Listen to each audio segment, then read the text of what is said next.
Hello everyone. Today we will be seeing about the unit 4, that is actuation system part 2. Half chapter I had completed in last class. So next part we will be seeing remaining half part of the chapter. Okay. So the contents are, we will be seeing here is electrical actuators, mechanical switches, solid state switches, drive systems, DC motors, AC motors, types of servo motors, hydraulic actuators, hydraulic valves, linear actuator, single rod, single acting cylinder, then pneumatic actuator, example of fluid control systems, and last one, basic form of a current to pressure converter. Okay. Then next we will be seeing first what is this actuator. So it is nothing but a mechanical device or a system which has motion or movement, which will be having any motion or movement, that is called as an actuator. So the next, system means what? A group of elements. Okay, a group of elements which is responsible directly or indirectly for the motion or movement, that is imparting motion or movement, is called as an actuation system. The next one, electrical actuator. So electrical actuator will be what? That is the actuator which will be receiving electrical energy for motion, okay, or movement, that is called as an electrical actuator. Okay. The next, electrical actuator systems include the following switching devices. Which are those are, first one, mechanical switches, then second one, solenoids, then in mechanical switches, first one is solenoid, second one is relays, then second one, that is solid state switches. In that, first one is diodes, second one is thyristor, third one is transistors. Okay. So next one we will be seeing mechanical switches. Okay, you can see in the diagram that this table, first one is what? SPST. It is nothing but single pole single throw. You can see in the diagram, that is there is one single pole and one single pole, single throw. Okay, throw means what? Which will be moving, and this throw will be what? Where it will be connected, and pole will be what? Which will be moving. Okay, you can see over here a simple on off switch. The two terminals are either connected together or disconnected from each other. An example is what? Light switch. So this single pole single throw will be an example for your light switch. The next one is SPDT. SPDT is what? Single pole double throw. Okay, so here single pole means this which will be moving, no, that is single. Why single? Because at the same time it will be moving. And throws are what? Connecting terminals, that side, that will be what? Only two are there. Okay, two contacts it will be connecting, so it is called as an single pole single throw. Okay, the next one you can see which it is. There is single pole center off. It is called single pole center off, switches with the stable off position in the center. It is okay.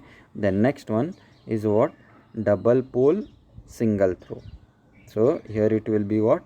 There will be double pole and one single throw will be there. Okay, the diagram for single pole double throw, this it has changed. Okay, double pole double throw is up and single pole double throw is down. That one correction. Okay, we have to make it. Then next one, wait a second. So this single pole double throw, you can see only one pole is there, but throws are two, means it will contact two terminals are there for contacting purpose. You can see in the diagram L1 and L2, two contacts are there. So any one contact it will be contacting, so it is called a single pole double throw. The next one, double pole single throw. Double pole means what? Two contacts that will be moving, but only one throw is there, means these two poles they can contact this one throw. Okay, movement of the double pole will be there. The next one, double pole double throw. In double pole double throw, what it will be? There will be two poles will be there and two throws are there. Okay, the next one is what? Your double pole changeover or double pole center off it is. Okay, that both the things you can see in the diagram. The next one we will be seeing is the relays. So relays are what? they are nothing but they are electrically operated switches. Okay, so relays are nothing but they are electrically operated switches in which changing current in one electrical switch current on off in another circuit. So what will happen in one circuit, the changing current, due to that changing current there will be what there can be on off in the another circuit. You can on off in the another circuit. Relays are often used in control systems. Okay, then next, the output from the controller is relatively small current and much larger current is needed to switch on or off the final connection element. Example, the current required by an electric heater in a temperature control system or a motor. Relays are used in power switches and electromechanical control elements. Okay, the next one is what? Solenoid. So solenoid is what? The diagram over here, there it is there. A solenoid consists of a coil and a movable iron core. So that is called as the armature. The movable iron core, movable armature core they have marked, no, that is nothing but a iron core. Okay, when the current passes through the coil gets energized, consequently the core moves the increasing flux linkage by closing the air gap between the cores. So what will happen when this coil is energized? That time this core, what it will get attracted. Okay, so the spring, the gap between their air, it will get minimized and it will get attracted. Okay, excuse. So the movable core is what here the movable core is spring loaded to allow the core to retract when the current is switched off. So when the switch will be off, that time what will happen? The spring, it will let off the core to move back into its original position. So like that it will become off. Okay, then next one. So the solenoids, they will be inexpensive. Okay, solenoids can be used to provide electrical operated actuators. The next one we will be seeing is solid state switches. So solid state switches are nothing but different types of solid state switches are diode, transistor, thyristor, triac, bipolar transistor, MOSFET, etc. Okay, then next, first one we will be seeing diode. So diode is what? It is unidirectional uncontrolled switch used to rectify or permit current flow in one direction. Okay, so it is unidirectional, means what? Only in one direction the current will be flowing, in another direction the current will not flow. That is, during the forward bias the diode will work, during the reverse bias the diode will not work. So only during the positive high cycle you are getting the output, you can see in the waveform. Okay, then next one is what? Bipolar transistor. So here the transistor, they are manufactured in different shapes, but they are three heads. Okay, three leads or legs we called: the base, then emitter and collector. So the base is what? Which is the lead responsible for activating the transistor. So base, what it will do? It will activate the transistor. Then the collector, which is a positive lead, and the emitter, what it will be? A negative. Okay, so transistor, so like that you can see the diagram over there. It is nothing but the transistor as a switch. Bipolar transistor switching is implemented by base current and high frequency of switching possible than the thyristor. The power handling capacity is less than that of a transistor. Okay, the circuit you can see over there is on off switching circuit. Okay, the next one we'll be seeing about the uh, that is thyristor. So thyristor is what? It is unidirectional control switch used to control the flow of current by controlling the gate. So using the gate we are controlling the flow of current over here. So what it will be? Linearly proportional power. Gate controls when current flows, commonly used in heating control and motor speed control. Triac is similar to thyristor and equivalent to a pair of thyristor connected in reverse parallel on the same chip. Okay, so you can see over there the diagram of the triac. So triac, there will be gate and there will be two terminals. So using the gate we are controlling what? Your flow of the current. Okay, then next one. So this thyristor, it is, as I told you, using the gate. Then triac, it is similar to thyristor and equivalent to a pair of thyristor connected in reverse parallel on the same chip.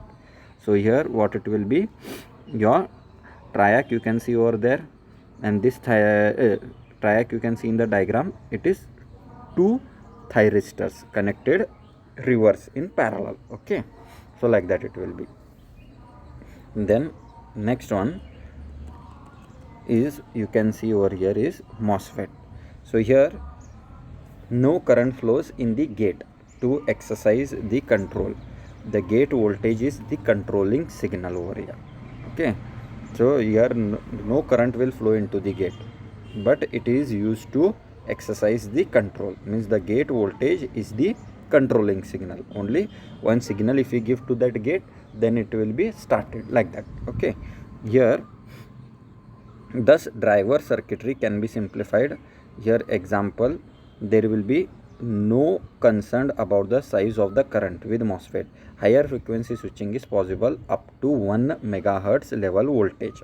When MOSFET is turned on, current flows from source to drain. So when MOSFET will be on, that time how it will be flowing? From the source to the drain. Okay, so you can see in the diagram, the MOSFET source drain gate is there. So the current, how it will be flowing? From source to the drain. Okay, so N channel and P channel both MOSFETs are available. You can see the diagram. Okay, then here voltage is applied between gate source to turn on the MOSFET.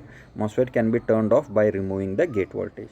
So when you want to turn off the MOSFET, what you will do? You will remove the gate voltage. That is the signal what you are giving at the gate. Gate has full control over the control of the MOSFET.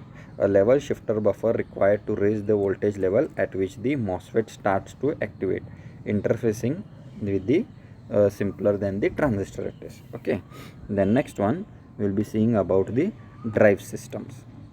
Okay, so here drive actuators are essentially electromechanical actuators. Okay, they are used to efficiently convert electrical energy into mechanical energy. So these drive systems, what they will be doing? They will be converting electrical energy into mechanical energy.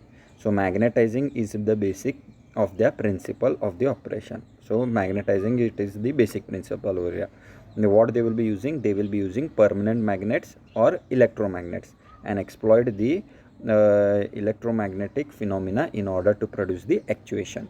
So electromechanical actuators are DC, AC, servo and stepper motors. So types of electric motors we can see over there in the diagram. So first one is DC motors. In DC motors, what are there?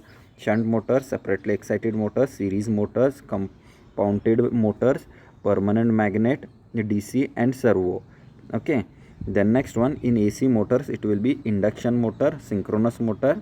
Then in other motors, what it will be? Stepper motor, brushless DC motor, hysteresis motor, reluctance motor and universal motor. So these are the types. Okay.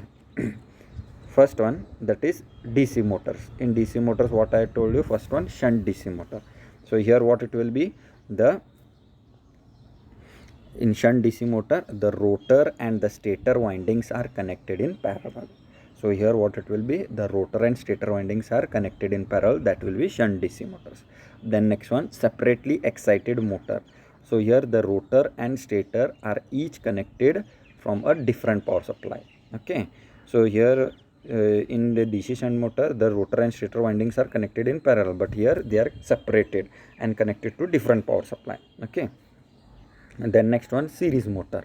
The stator and rotor windings are connected in series, so they are called as series motor. Okay. Then next one, permanent magnet, PMDC, permanent magnet DC motor it is. The stator is permanent magnet, so the motor is in smaller in size. Okay. Disadvantage over here is only used for low torque application. Then next one, compounded motor. So here in compounded motor, the stator is connected to the rotor through a compound of shunt and series winding. Okay. If they are subtract from each other, then differently compounded motor results. Okay. So disadvantages of the DC motors. What are the disadvantages? You can see there is a brush wear, means since they need brushes, they will be friction will be there. So brushing wear will be there. Okay, wear and tear will be there. The next sparks. So there is a brush. So due to this friction, there can be a what sparks that will contain explosive material. The next one, RF noise. So due to the brushes, that is friction interface with nearby TV sets or electronic devices will be there. Okay, the next one, AC machines we will be seeing. So in AC machines, first one, induction motor. So they are called as induction motor because voltage is induced in the rotor. Okay, but for this to happen, the rotor must rotate at a lower speed than the magnetic field to allow. Okay, therefore a new term is needed to describe the induction motor, that is the slip. The next one is synchronous motor. So they are so called because rotor tries to line up with the rotating magnetic field in the stator. What it will do, the rotor, it will be lining up with the rotating magnetic field in the stator. It has a stator of an induction motor and the rotor of the DC motor. Okay, the next one is reluctance motor. A synchronous induction motor, the rotor has silent poles and a cage so that it starts like an induction motor and runs like a synchronous motor, it will do. Okay, because of that, what it will be having a cage. Okay, the next one, hysteresis motor. Hysteresis produces the torque, can be very tiny, used as the driver for electric clocks. The next one is stepper motor. A special type of synchronous motor, rotates a number of degree with each electric pulse. Okay, the next one is brushless DC motor, a close cousin of permanent magnet stepper motor with electric controller cities. The next one is what, universal motor. If a series DC motor has a laminated stator frame, it can run effectively from an AC supply as well as DC. This is a universal motor. Okay, so why it is called as an universal? Because it can run where from as AC supply as well as DC supply. We can use both the supplies to run it. Okay, that's why it is called universal motor. The next one is servo motor. The term servo or servo mechanism refers to the feedback control system in which the controlled variable is mechanical position or time derivation. Example, velocity and acceleration. So why this servo motor? Servo motor is nothing but it will be using the feedback system over here. Okay, feedback control system, that's why it is called as a servo motor. The next one, types of servo motors we will be seeing. So first one in that is, there are two types, DC servo motor and AC servo motor.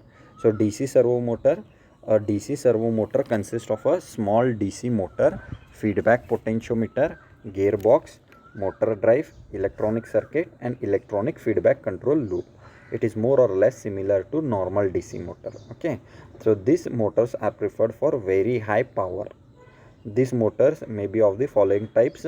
They can be series motor, then split series motor, then shunt control motors and permanent magnet shunt motors. Okay, the next one, AC servo motors. These motors are best suited for low power applications. Okay, so here precision servo motors are used in instrument servos, then computers, inertial guidance systems, etc. The mechanical output power of AC servo motor varies from 2 watts to few hundred watts it will be. Okay, so an AC servo motor is basically a two-phase induction motor.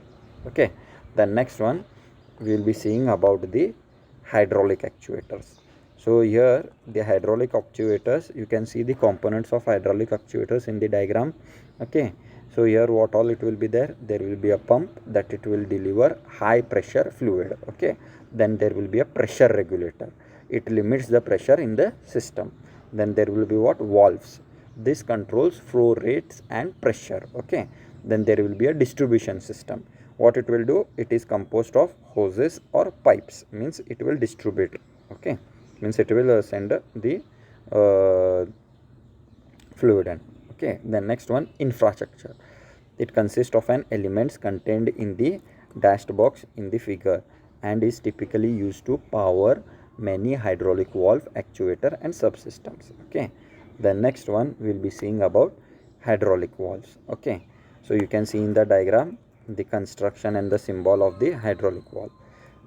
It is in a poppet valve. Simple disc, cones or ball are used in the conjunction with simple valve sets to control the flow. So what will be there? There will be a uh, ball will be there to control the what simple valve seats to control the flow. Okay, figure shows you can see over there 2 by 2 normally closed valve where the depression of the push button lifts the ball off its seat and allows fluid to flow from the port P to port A. Okay, so what will happen when there will be a depression? That time the ball, what it will do, this ball closed valve where the depression push button, it will lift the ball. Okay, lift the ball from its seat. So when it will lift means when it will go up, that time the liquid will flow from A P to A.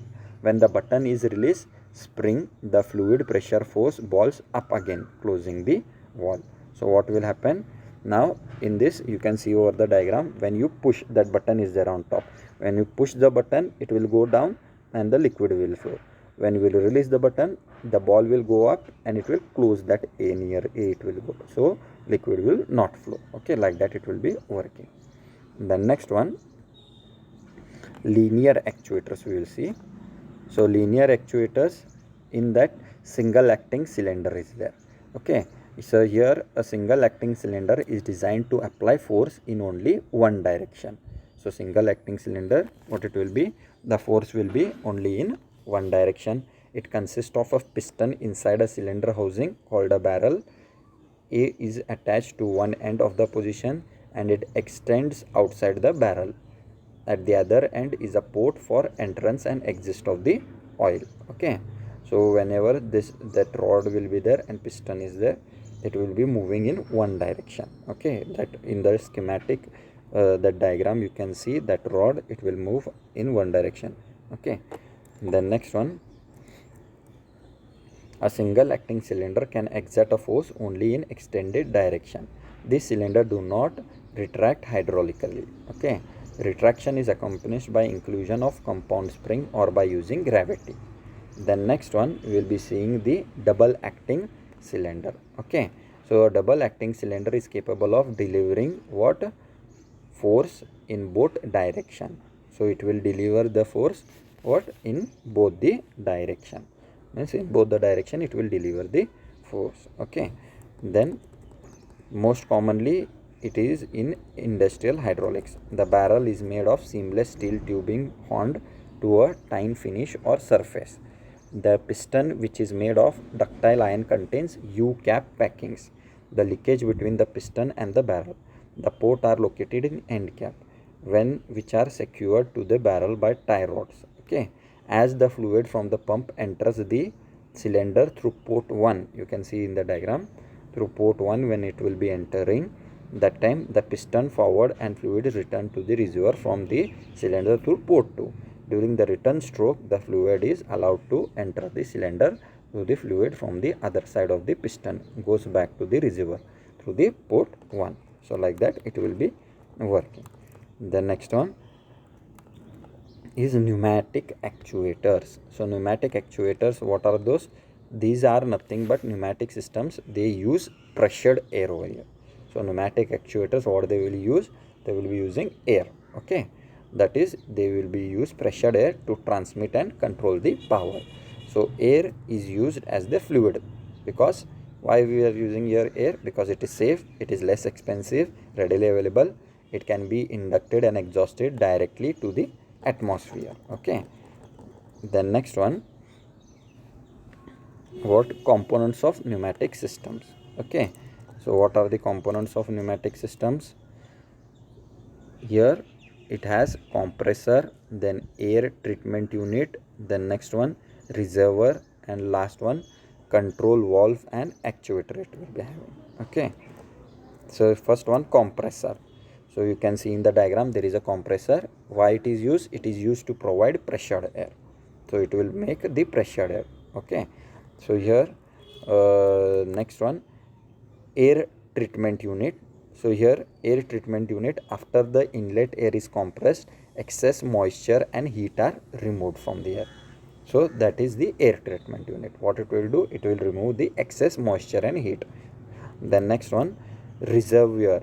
Okay, so unlike the hydraulic pumps which provide positive displacement of the fluid at high pressure or demand, compressor cannot provide high volume of air responsibly. Therefore, a large volume of compressed air is stored in the reservoir or tank.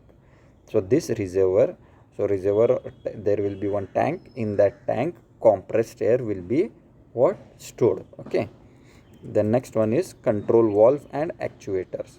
Okay, so here control valve and actuators act in much in the same way as the hydraulic system, but instead of returning fluid to the tank, what they will do, their air is simply returned to the atmosphere.